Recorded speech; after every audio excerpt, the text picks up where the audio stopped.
Welp, it's the last month of 2020, and you know what that means. Christmas! And also the year is almost over. I knew right off the bat that the last video of the year I wanted to do was one that looked back on the year as a whole and just my overall experiences. But this year was, to put it bluntly, a train wreck. There's no doubt that nothing went as planned for anyone this year. None of this was supposed to happen. This isn't the kind of year most people will want to look back on. But somebody's gotta talk about it. Now, shall we get started? Everything seemed to be going fine for the beginning of the year. I had returned from my trip to America, to Nintendo Switch, and Smash Ultimate.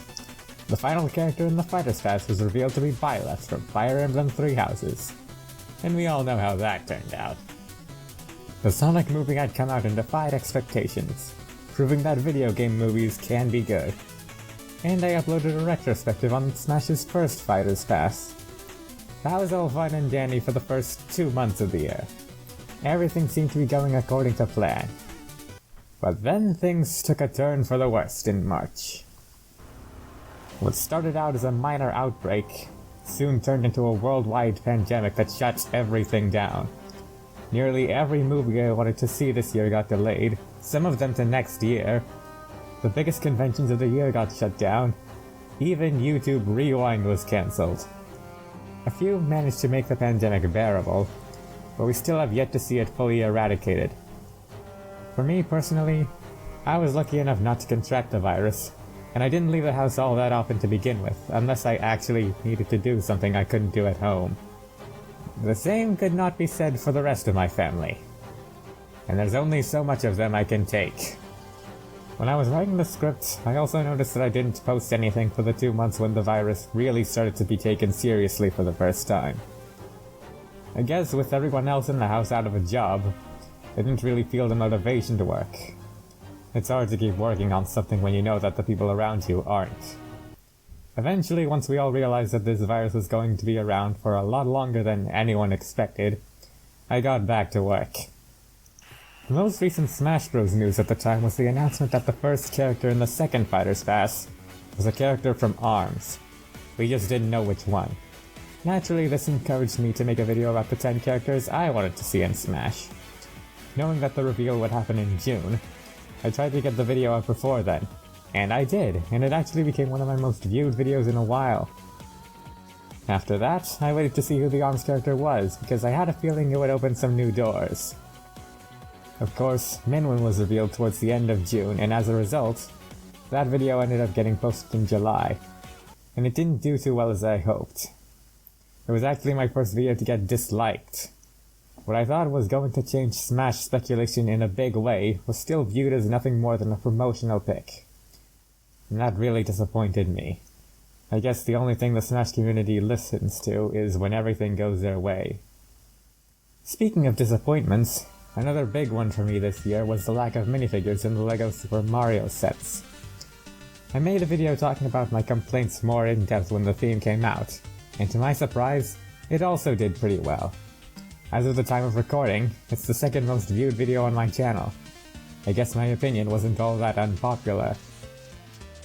My last video was just a fun idea I had just before the most recent Smash Bros. Reveal. 5 stages of getting a Smash fighter. It didn't do as well as I'd hoped. I never did a video dedicated to Steve's inclusion in Smash like I did with Min Min, despite Steve being in my top 10. He just didn't open any doors. And Minecraft is not underrated. I never posted anything in November either. Apparently my internet service provider retrenched a huge chunk of their employees and had to reboot the entire system, which meant I had to spend nearly 2 weeks without access to the internet. That was not fun. And now, here we are. So, what does the future hold? Well, in terms of content I'll be churning out, 2 of the most viewed videos on my channel are Nintendo themed, so I guess I'm a gaming YouTuber now? I'm still not going to talk about leaks though. But just to give you something to look forward to, here are some videos I have planned. As for the virus, over here the virus restrictions are much more relaxed. but I have no faith that the virus will stick around for anything less than 3 years. Especially in places like the US, where the virus is still at its worst. I know that a vaccine is in the works, but the damage is already done. It'll still be a while before things return to normalcy, but at this point, I know change all too well. Alright guys, normally I don't talk about stuff like this on the channel, but this year, something tragic happened to my family. My grandmother, who me and my brothers knew for literally our whole lives, is no longer with us.